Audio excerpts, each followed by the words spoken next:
In an indoor venue with blue chairs, a person in a ranger hat stands speaking while others sit and stand nearby. A person in a blue and yellow jacket holds papers. Text visible on a backdrop lists various government departments and bureaus.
Good afternoon, ladies and gentlemen. Welcome to the Core Discovery 2 and the Tiny Voices. I see some familiar faces. For our next presenter, this is Neil Main, and he's going to talk about the Gateway to Discovery, and he does work for a land trust that manages the Gateway to Discovery. So I'm going to hand it over to Neil Main. Please welcome him. A person in a tan shirt and blue jeans stands on a small stage, arms crossed, facing an audience seated in blue chairs. A backdrop displays text listing various government agencies. Video screens are visible on the right side of the stage. Well, thank you. It's a pleasure to be making a presentation, both representing the Gateway Discovery and then the North Coast Land Conservancy, is who I work for. And kind of the focus of my part of the program, for those of you that heard Doug Dewar, you kind of got the historical context in terms of Native American element. I'm going to focus a little more on kind of the scientific side of the perspective of not only the historical context by which the core discovery come to, because as you know, for those of you that followed the concept of discovery, usually that includes some element of some unknown or new information. And if you make your group small enough, then everything is new information. That is, if you're just telling your friend next door, then you could well be the source of discovery for a certain piece of information for the person next door, although the information may have been known for decades or centuries. So the whole idea of discovery is kind of squishy. And I know people have sort of wrestled with this on the core of discovery, and in a way it's been a struggle to say, what did they discover? You know, people had already been living here, carrying on ecological interactions with every single element of the landscape for 10,000 years. Kind of what's left to discover. So that's one of this sort of what wasn't discovered that people might think was discovered, and then what was actually discovered, kind of in our cultural context. And then the really challenging part, and the part we're all faced with today, is what's left to discover. That is, do we know enough to sustain a culture like ours for the same period of time that the cultures have been functioning in the landscape we now inhabit. So you can kind of set the time frame for what I'm talking about is 10,000 years, and we'll kind of pick 200 years as our operational period. And that's sort of appropriate given today and all the time that's going on. A couple of things that I'll mention real quick. One is a person in a tan shirt and glasses stands at a microphone, gesturing with their hand while speaking. Behind them is a dark display board with partial text visible mentioning U.S. Army and Energy, Depart. Gateway to Discovery, it's a real place. It's 850 square feet. It's on the south end of Seaside. For the local people, you know it as the Wabi-Sabi Gallery, but it's now the Natural History Center. And there we have initially started out to create a center where people would really just use that center as the gateway to discovery, that is, discovering the incredible place that we have here. We had to adjust a little bit because once we got going, we realized that it wasn't really so much the gateway to Ecola State Park and Saddle Mountain and Hug Point and Fort Stevens, but that just walking through the building to the deck that overlooks the estuary ended up being the gateway to a wildlife museum. I mean, so much going on every single day. And having been in science for 30 years, you'd think I would have known that. And I knew there were a lot of critters around, but the dynamics of it, when we have people, staff there and volunteers there every day, every minute, making notes about what just happened out over the deck, from the otters coming in and catching flounders and eating them on the logs, to the bald eagles catching the fish, to the deer swimming across the river, to millions of anchovies coming in, to the gulls being so stuffed with anchovies they couldn't even move, to the blue herons and the kingfisher fights, and well, it just goes on and on. So in a way, it's kind of portrays this idea that when you look closely at anything, you usually find action. Something's going on, and that's what we found. So we sort of modified it. You see, you get an experience with discovery at the Gateway Center, and then that also leads you to all of the other incredible places in this neck of the woods. A person wearing glasses and a tan shirt stands on a small stage, gesturing while speaking. Behind them is a dark podium with partial text visible reading Ovation SI and E Core of Enrichment of T. For those of you that maybe haven't done some of the homework with the Lewis Clark expedition, to understand it the best, I think you have to understand Jefferson, because Jefferson's mind was scientific. That's where he was. He was probably the top meteorologist in the nation at that time. And he would even make his kids keep notes on the temperature when they were somewhere else. You know, I mean, it was just almost fanatical about it. And he had already tried to mount this very expedition in 1783. He was already at it trying to make it happen. And they even collected funds and had someone that he thought that he was going to hire to make this same trip. And that sort of didn't work out. So working through the Philadelphia Philosophy Society, he had started to organize this expedition, and he just never could get it together. And he had all the geography and the scientific information that he was wanting to collect. So you sort of think about, and even by the time he was in Congress, he had tried a little run at it just as a congressional person, and had gotten people to put up a whole $1,000 to finance the expedition. But it sort of fell on deaf ears. He wasn't able to make that happen. So it's not surprising, not too long after he became president, that really just kind of pulled the old notes out of his pocket and said, okay, now nobody can tell me we're not going to do this. But a scientific expedition in 1800 probably wasn't a real hot item.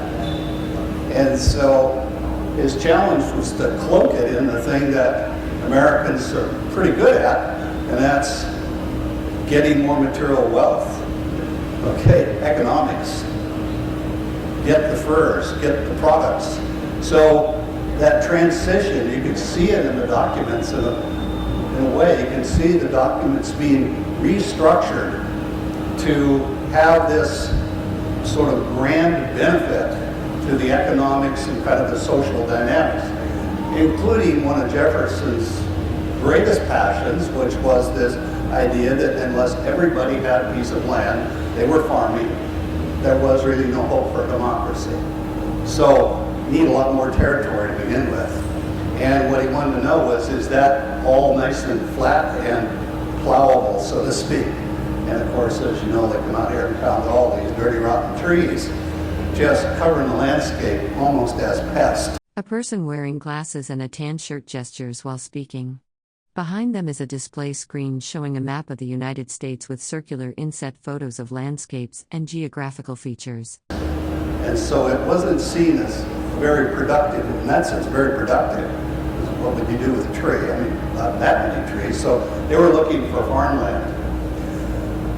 Well, when I say cloaking, I mean that literally. I mean, including very sophisticated ciphering messages that were written in code to Congress, and between Lewis and Jefferson and Congress, secret coded messages about this expedition.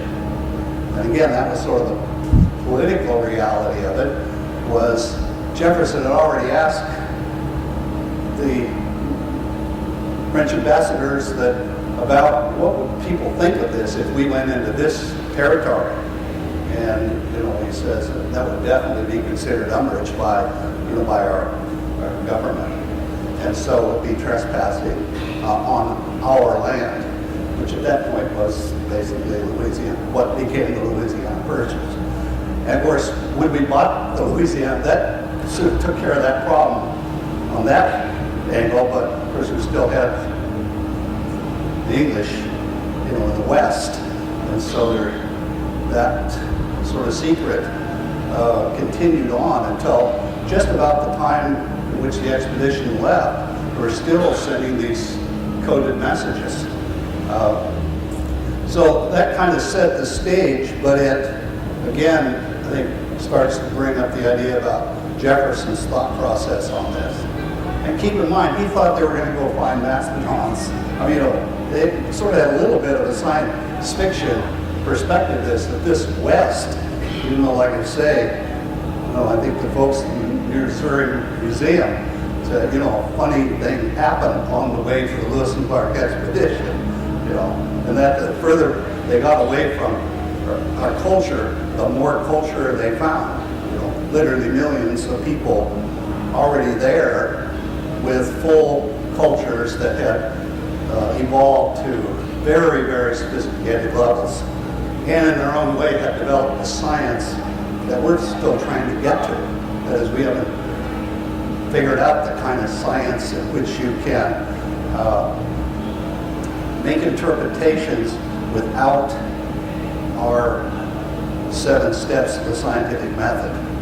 And yet the cultures that have been here have resolved most of those science questions about what to eat, what to use, how to use it, how to prepare it, how to treat it, just about everything you can think of in terms of the cultural adaptations. So when it comes time for sort of the... A person in a tan shirt and glasses gestures while speaking at a presentation. Behind them is a display board with circular images and text about a trail. They appear to be mid-sentence during a recorded presentation. Eventual expedition to leave, there was a lot of training that had gone on. Lewis had spent a lot of time with sort of major scientists of the era, describing animals, describing technique, spent weeks and weeks getting trained to just run the instruments that were necessary to collect the data about surveying and geography. So as primitive as it might have been at that point in time compared to today with our, we just got through mapping the Clatsop Plains, the very land that Clark walked on with a handheld GPS with an aerial photo of the site, that wherever you move on the Clatsop Plains, a new aerial photo for that spot scrolls up because it's reading the satellites, and then it tracks a little red dot on that aerial photo of exactly where you are in the context of that aerial photo. And then if you see something there, then you just scroll up your little data sheet and plug in, I saw these plants, that plant, this animal, that, and then it's all recorded for that single site, you know. And then think about the technology, but in reality, plus or minus a few miles, probably, in some cases feet, with those primitive instruments using sort of scientific methodology, Lewis was able to make incredible records. So again, this is Jefferson kind of making sure that all of the elements of making this expedition quite documentary had been done with the planning process, so that whatever skills Lewis, mainly Clark as well, didn't have, they got this through some of the top people in the nation at that point in time. So it sort of sets the stage for that part of it. Let me just shift a little bit to sort of what I see as the historical sciences of, let's say, the West Coast. And in some ways, I think people don't consider real science if you're doing it for basic in a cultural context or for sort of fundamental survival. That is, that science is something that oftentimes is considered abstraction from the context of the culture, and you go to some separate environment for the science, and then you work up the experiment and the design and do all that, and you bring it back to the cultural context. So when A person wearing glasses and a tan short-sleeved shirt speaks while gesturing with their hands. They are seated indoors with a dark table or podium visible to their left and promotional posters on the wall behind them. When the native Eskimos, native Alaskans, got together with some of the top scientists in the world, they started a cooperative project in which the two sciences merged. And what came out of that was that they were both inadequate somewhat. They both there were pieces missing from the native culture in their form of science, and then there were pieces missing from kind of the Western version of it. And so out of that come really a whole new powerful kind of science that was embedded in the cultural process. It wasn't separate from it. And I think that has a lot of merit. It also advances my own prejudice, which is the way we tend to select what we think is good and bad. And so in a way, we've been promoting this idea of citizen science. That is, that science is not something that's relegated to the science room or to the scientist, that it's a cultural process, and that it could benefit us in every way. A person wearing a blue cap and beaded vest stands in front of a projected image showing colorful spherical objects and natural elements on what appears to be a presentation screen or display. I've been working with a midden that was opened up from a little excavation that was going on for somebody's driveway, and in that midden was these shells, and we just sieved these out just last week, really, to get some analysis. I've already been through them with a stereoscope, and there is nothing but clam shells in this entire layer. And also with that was the charcoal that was left after the clam bake. Okay? So if you can imagine razor clams, I mean, this sounds so good to me, baking razor clams, on a dune, and leaving nothing but the shells. And that's about as good as it can get. But, when you think about it, even with Lewis is bringing his science here, doesn't mention razor clams, okay, in the journals. So can't quite make that connection, but might have had some. bad time of the year to be digging clams, but think about the weather now. People are digging clams just in the last few days here. So here's this sort of common ground of the razor clam.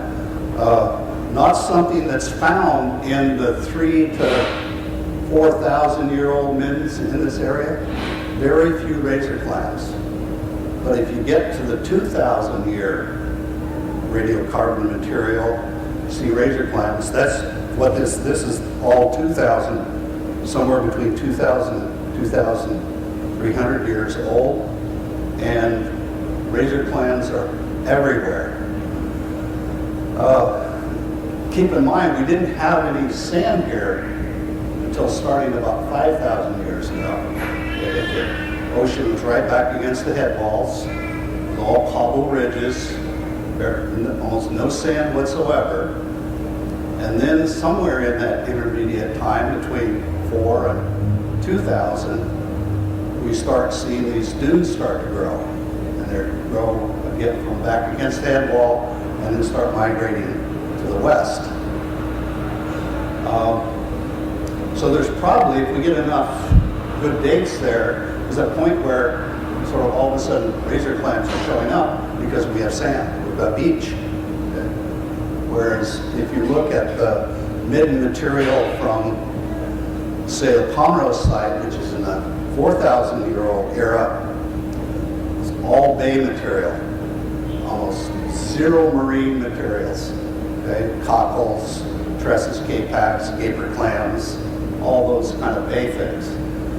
So there's a big transition that went on in terms of the geography here, and then you see the razor clam showing up. A person wearing glasses and a tan short-sleeved shirt holds a microphone while speaking indoors. Fluorescent lighting illuminates the space, and partial text is visible on signage behind them. And this is where I just try to make one point about this idea of how incredibly valuable and exciting it is to know about the place you live, because it gives you an insight that would be comparable to the native science in which you knew about the processes of the natural landscape because you were a part of that landscape. Okay? Unlike our culture, which is apart from it for the most part.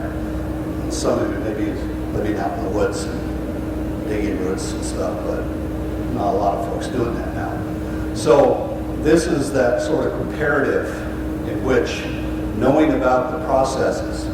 Now I could probably almost guarantee you that the folks that dug these clams 2,000 years ago would have been hard to imagine the life cycle of a razor clam. And I think it was probably a decade ago or so, there used to be a program called Beach Festival or something. Everybody brought all their stuff to the convention center, and it was just about beach things, what you found on the beach and all about the beach materials.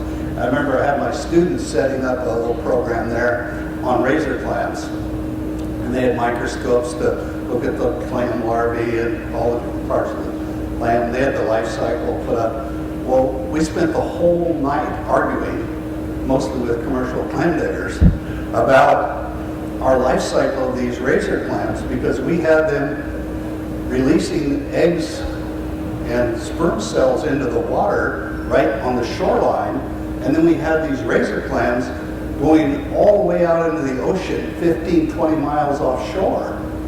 And they're like, no way, I've found little baby razor clams on the beach, and they don't do that. But of course they do, but it's hard to imagine that razor clams could successfully reproduce by sending little swimming protozoa-type critters all the way out into the ocean, spending 6 to 8 weeks out there, and then eventually starting to grow just the tiniest little piece of calcium carbonate on that little larvae, microscopic larvae, which then makes the larvae drop down to the bottom of the ocean.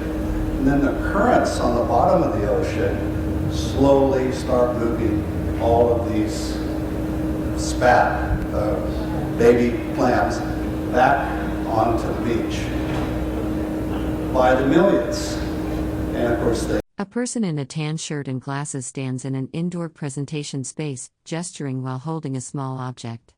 Behind them is a map of the United States and a blue circular emblem on the right side of the frame. they dig in, and some of you may have seen this event. I mean, it's an incredible thing when they come in and you're walking and the pressure of your feet makes these tiny little razor clams come to the surface.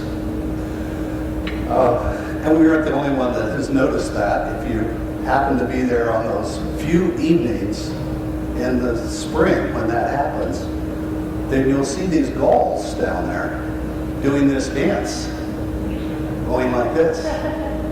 And then peck, peck, peck, peck, take a few steps, dance, peck, peck, peck. And what they're doing is the same thing that we end up doing, and that's they're making these little baby razor clams come to the surface and then they eat it. So they're tied into it. So I kind of where I'm going on this is to make one point for the presentation, and that's that when you're digging razor clams, which is the way these razor clams were dug. A person wearing glasses and a tan shirt stands at a microphone, holding up a clear plastic bag containing what appears to be a digging tool or artifact.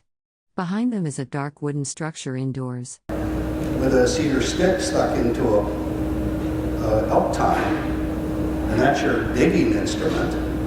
And you and your 30 or 40 fellow tribes people have got the entire Clatsop Beach to yourself.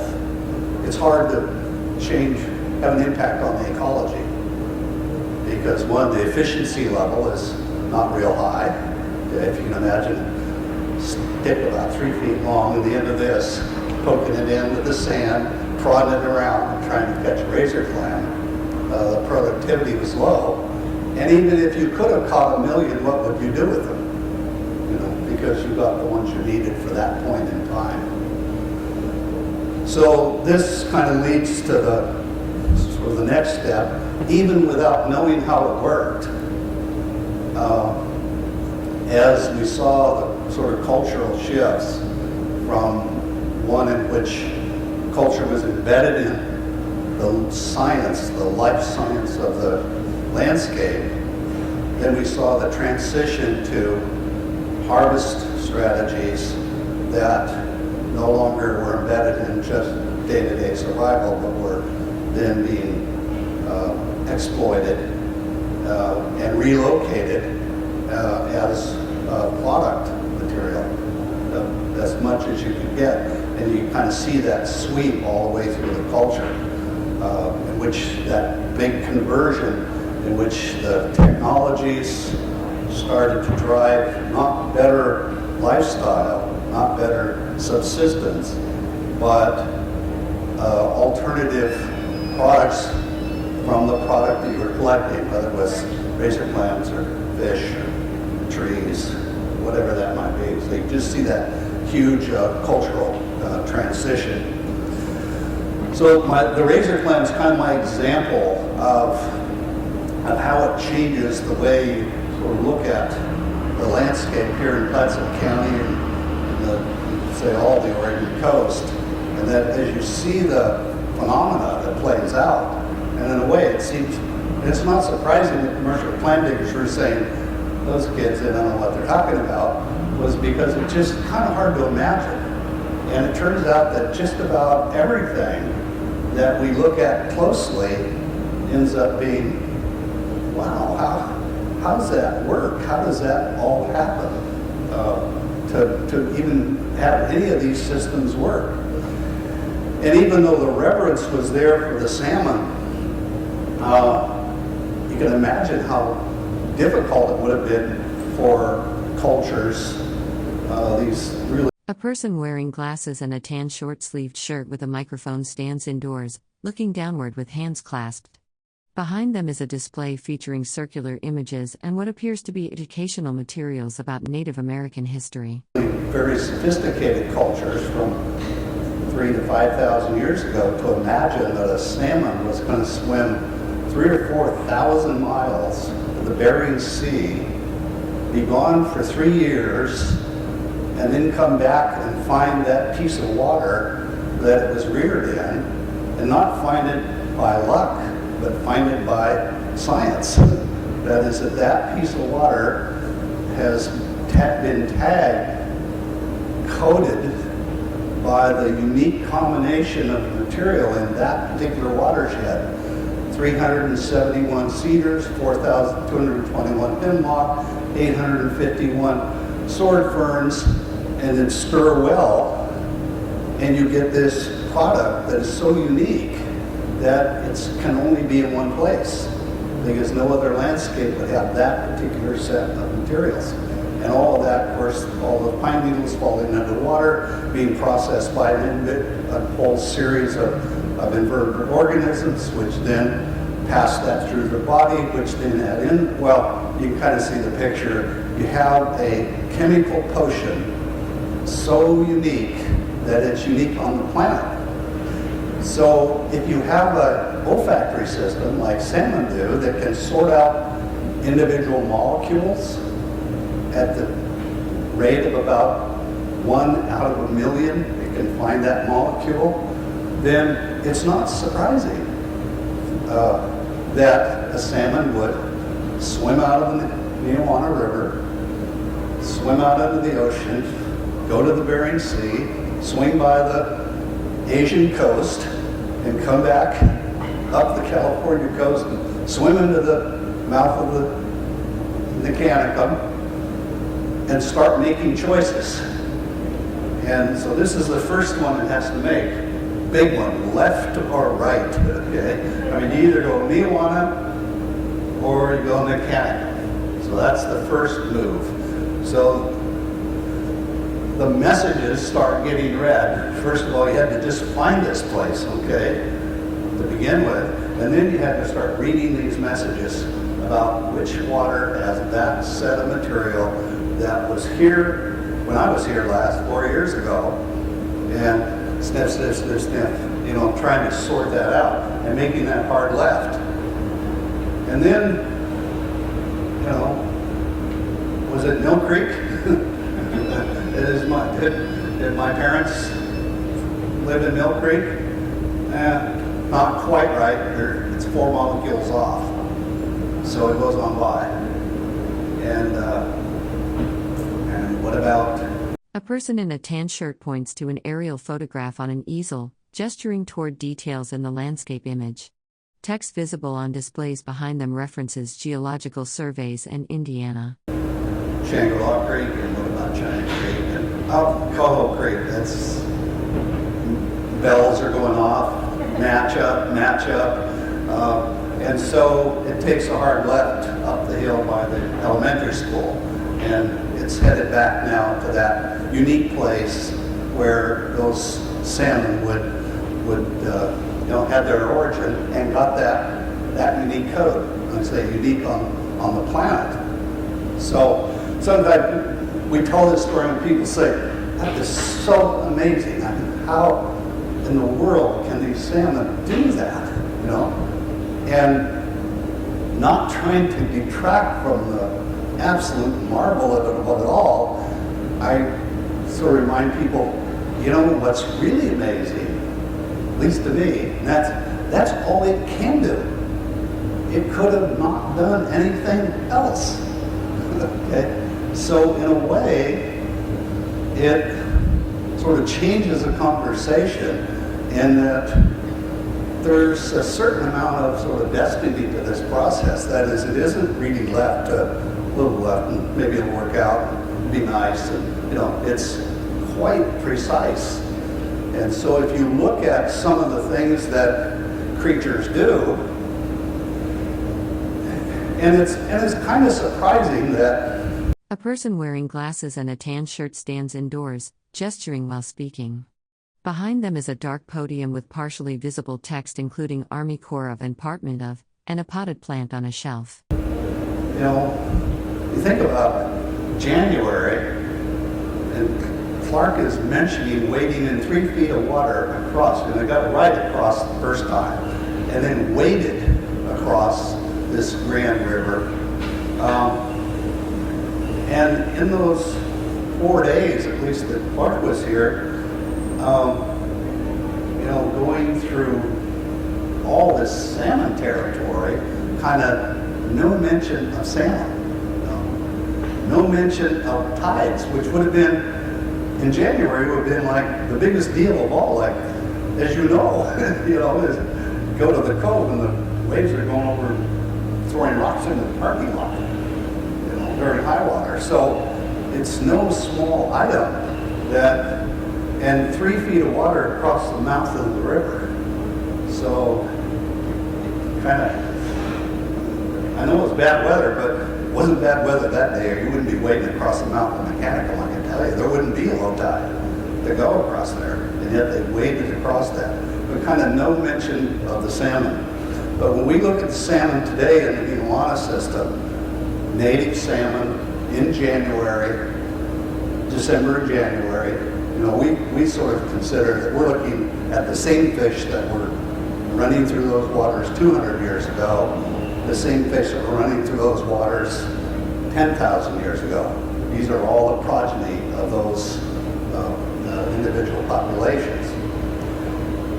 And the irony of it is that there's a population of about 500 coho that sort out that Neawana system every year and spawn in all those little streams. There's 8 streams in the city of Seaside.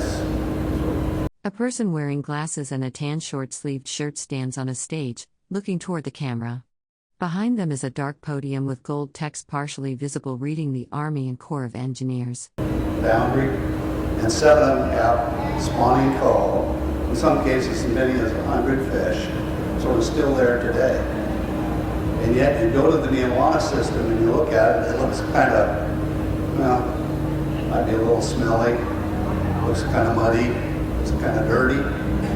And so in some cases, when on our sort of sarcastic days, we say, well, it looks so bad that no one tried to fix it, so it's still working. So that's kind of the conclusion we got out of that one.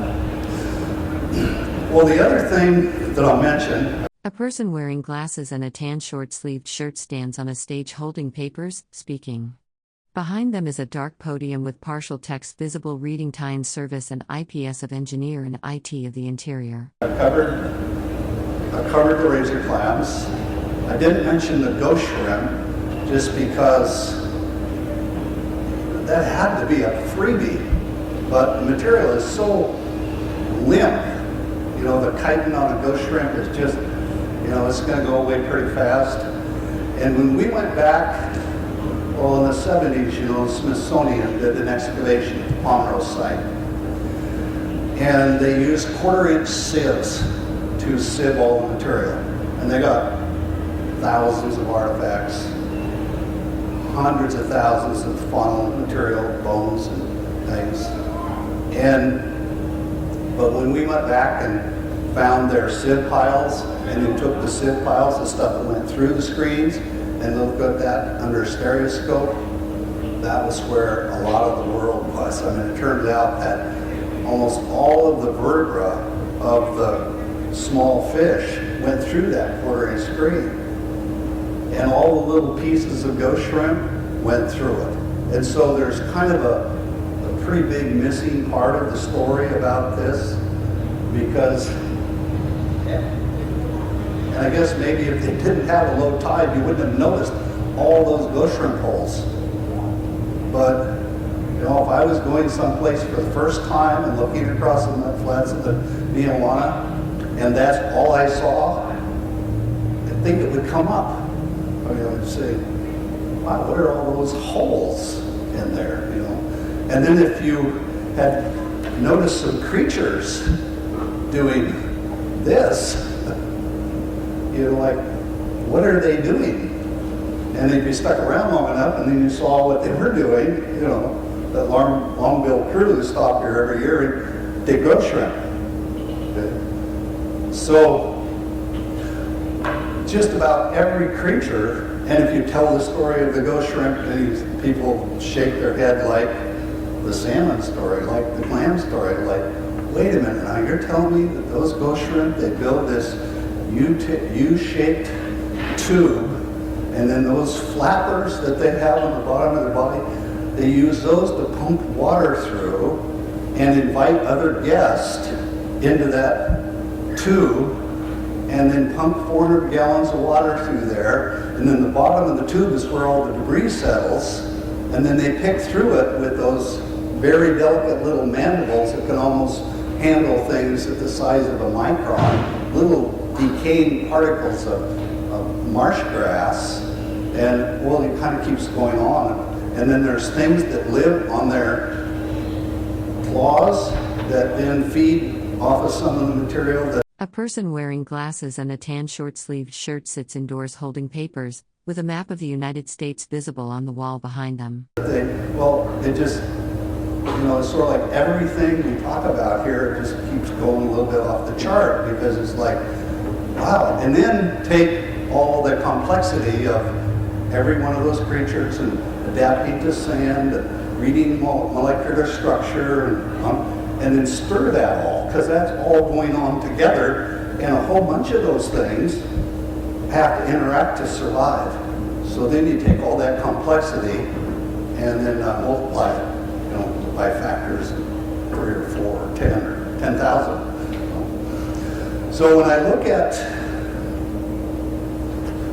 materials from Native American middens in this area and sort of think about a culture that was embedded in that process themselves with their complexity and their delicate interaction at precise times. And many of the, as Doug was talking about in the last session, many of those were, well, I'll call them esoteric, not that they weren't incredibly deep, but they were imposed views on the system. They didn't arise out of the system, but at the same time, they were imposed over time, and therefore their accuracy was comparable to having analyzed that situation for analytical values. So you have to think about it sort of in that context. Well, the other one would be the life cycles of the nearshore birds, shearwaters and white-winged scoters. In the Palmrose site, 25 marine birds were found in the faunal remains, 25 species. And of that, about 10 of them, you could find them as drift once in a while, but if you're going to get them in any numbers, you'd have to get in a boat and go offshore a fair amount to start catching up to albatross and sooty shearwaters and things like that. So that's another part of this sort of grand story, is the kind of science that would be embedded in your culture deep enough that you could repeat it over time to go offshore and collect up marine birds where they're rafting. They're in big numbers, millions. Even now, sooty shearwaters, you can see 300,000 standing up the cove looking offshore in binoculars. So there's lots of them, but getting to them and getting to them at the right time, and then, of course, understanding how to process and make them a part of their culture. So A person wearing glasses and a tan short-sleeved shirt stands holding an open book or pamphlet, gesturing with one hand while speaking. Behind them is a dark wooden structure with partial text visible on a sign. Like I say, 25 species identified right now in just one midden site. The other creature that was found at great rates was the sea otter, which is another sort of challenging creature. Very mobile, they're large, they're strong. You have to know a lot about their ecology to catch one. Where are they? How do they feed? When can you get there? Kind of all the sort of insight into otter culture. In some of the inventories, a person wearing glasses and a tan shirt stands at a podium, holding papers. Behind them is a dark wooden structure and a white screen or banner with partial text visible on the left side. The bone material from a given meter of fauna remains, there was as high as 44 to 46 bone structures from sea otter in. I mean, there's that kind of density. So there was also some sort of collective effects that occurred from getting individual organisms that come out at incredibly high rates. Keep in mind the sea otter, long gone from here, but more than likely, where they were managing large kelp beds off Tillamook Head and were a part of that kelp sea urchin sea otter cycle, which is kind of say another one of those sort of complex features. We're out of time. Got a couple of little giveaways. This is just a reminder a little bit about today's discussion, and that's that my goal here is to kind of help you change the way you look at a tree. And when you see the limbs on a tree, it's easy to think the limbs are on the outside of the tree. But when you sort of see this picture, it's a stump in which everything inside the stump rotted away except the limbs. Okay? And even though it looks like a torture chamber, it's really the inside of a tree and what the limb looks like from the tree's perspective. Okay? So grab one of these if you're interested. It's got a nice little reminder for you, which is kind of my party comment. And it's a challenge for all of us as we sort of head into this next decade about thinking about our place and how to live sustainably in it. So thus the task is not so much to see what no one yet has seen, but to think what nobody yet has thought about that which everyone has seen. Thank you.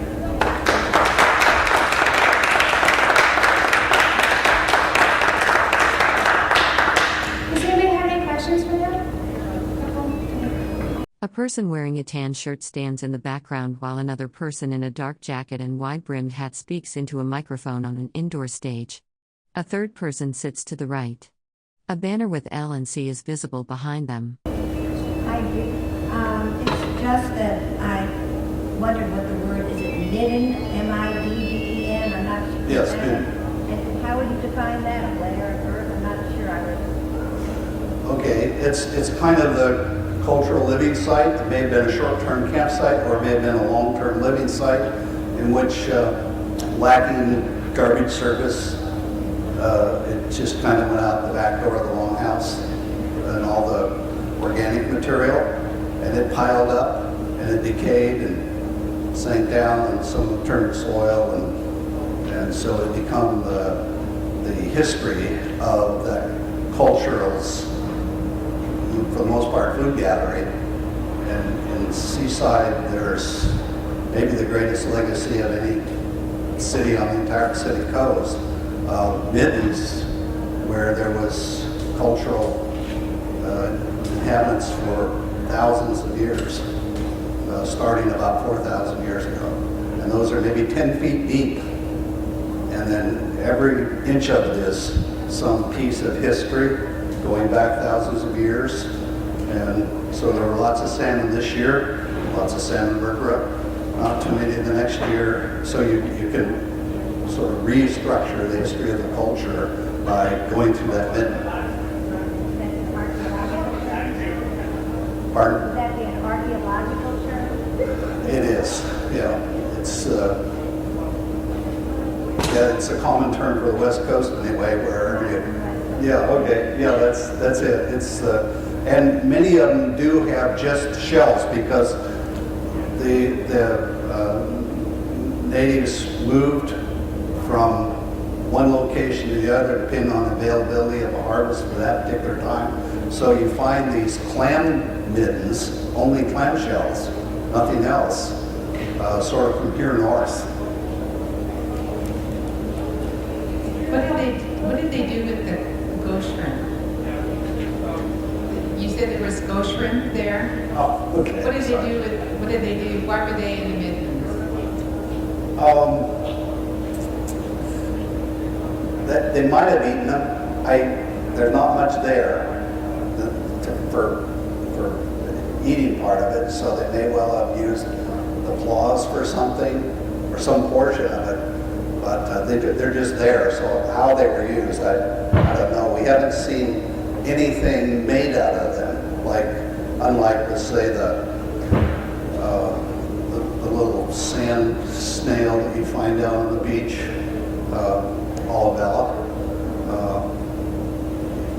They collected those, probably didn't eat them. A person wearing glasses and a tan shirt stands on a stage, gesturing with both hands while speaking.